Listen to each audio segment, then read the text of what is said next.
السلام علیکم فرینڈز، آج ہم جس بیماری کے بارے میں ڈسکس کرنے لگے ہیں وہ ہے مسٹائٹس یا ممائٹس۔ ان میں مسٹائٹس اور ممائٹس میں کیا فرق ہے وہ بھی آپ کو بتاتے ہیں، اور اس کا علاج اور اس کی اسباب وغیرہ سب کچھ۔ اس کے لیے ویڈیو کو اینڈ تک دیکھیں، اور اگر آپ نے چینل سبسکرائب نہیں کیا تو میرے چینل کو سبسکرائب کر لیں تاکہ آپ کو نئی آنے والی ویڈیو ملتی رہیں۔ تو چلتے ہیں اپنے ٹاپک کی طرف۔ آج کا ہمارا ٹاپک ہے مسٹائٹس یا ممائٹس، جس کو حیوانہ کی سوزش کہتے ہیں۔ جب گائے کے حیوانہ میں انفلاممیشن ہو جاتی ہے تو اس کو مسٹائٹس کہتے ہیں، اور جب تھن میں بھی شامل ہو جائے تو اس کو ممائٹس کہتے ہیں۔ اس کی دو اقسام ہیں، ایکیوٹ یعنی شدید، کرونک یعنی گامزن یا پرانا اسباب۔ ایکیوٹ یعنی شدید اور دوسری ہے کرونک یعنی پرانا۔ اس کا اسباب جو بنتے ہیں وہ ہے چوٹ لگنا، سردی گرمی لگنا، کسی چیز سے زخمی ہونا، بچے کا دودھ کی خاطر سار مارنا۔ منڈیوں میں اکثر عوام دودھ کی مقدار زیادہ دکھانے کے لیے دیر تک 2-3 دن 4 دن دودھ نہیں نکالتے، اس کو روکے رکھتے ہیں، تو اس کی وجہ سے بھی ہو جاتا ہے۔ دوڑنے بھاگنے سے حیوانہ کو ضرب لگتی ہے، اس سے بھی ہو سکتا ہے۔ زیادہ دودھ دینے والی گائے بھینسوں میں یہ مرض زیادہ ہوتا ہے۔ مائکرو آرگینزم جراثیم کا داخل ہو جانا، اس سے بھی ہو جاتا ہے۔ یہ جراثیم جیسے داخل ہوتے ہیں جانور کے حیوانہ میں، وہ میں آپ کو بتاتا چلوں۔ حیوانہ میں جراثیم کو داخل ہونے کا متوقع موقع اس وقت ملتا ہے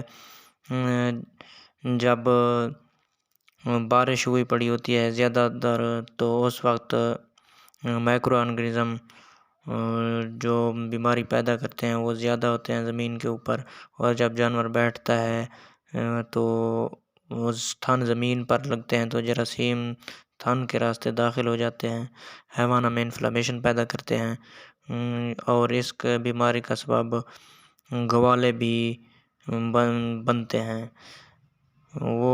یہ دراصل چھوت کی بیماری ہے، ایک جانور سے دوسرے جانور میں پھیل جاتی ہے، اور گوالے ایک مریض سے، جب مریض گائے کا دودھ دوہے کر دوسری گائے کا تندرست گائے کا دودھ دوہتے ہیں تو اس میں اس کے ذریعے شامل ہو جاتی ہے۔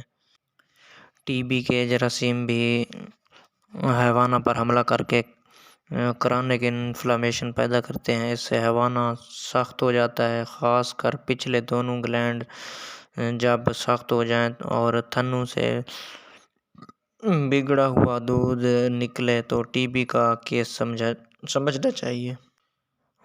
ایکیوٹ مسٹائٹس کے بارے میں جانتے ہیں، حیوانہ کی سوزش۔ اس کے اسباب جو ہیں، گائے بھینس سست، اس کی علامات جو ہیں پہلے وہ جان لیتے ہیں۔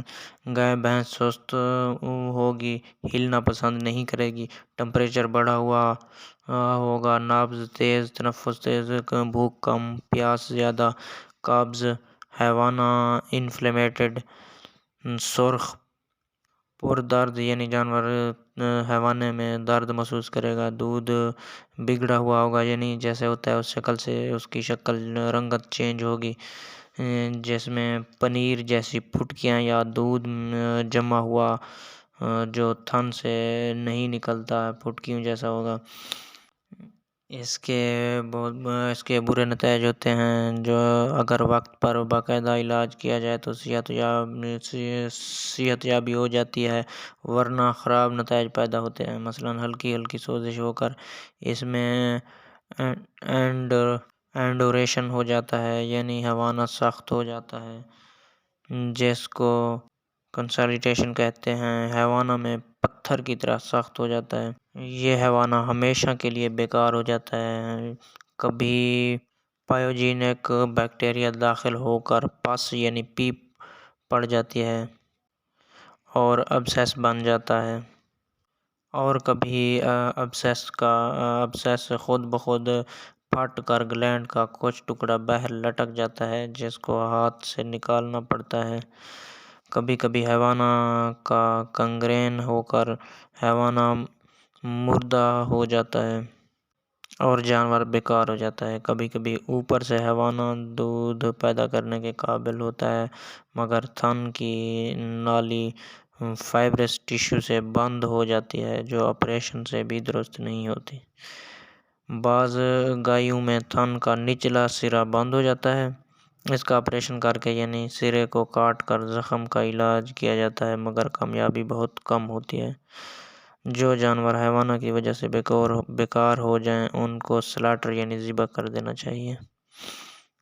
اب جانتے ہیں اس کا علاج اور احتیاط میں مریض کو صاف ستھرا ہوادار کمرہ میں رکھیں، گرمی سردی سے بچائیں، حیوانہ پر پیوست کے ڈوڈے سے پانی میں ابال کر اس میں کپڑا بھگو کر حیوانہ پر رکھیں، 10-15 منٹ ٹکور کرنے کے بعد اس کو کپڑے سے خشک کر کے گلیسرین یا بیلاڈونا کی مالش کریں، اور اس کے علاج میں چاروں تھنوں سے دودھ نکال کر اس میں فائزر کمپنی کی آکسی ٹیٹراسائیکلین ٹیوب چاروں تھنوں میں انجیکٹ کر دیں اور حیوانوں کو ہاتھ سے ذرا سا مل دیں تاکہ دوائی سب جگہ پہنچ جائے، اور ساتھ فائبروفیٹ کا سولوشن جو ہوتا ہے سیرپ ٹائپ ملتا ہے وہ اس کے 450 ml والی بوتل کو تقریباً 4 حصے کر لیں اور 4 حصوں میں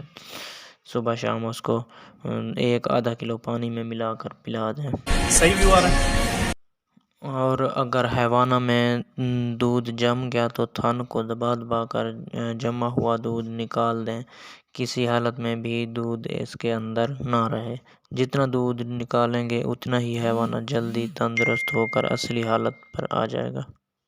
اسی کے ساتھ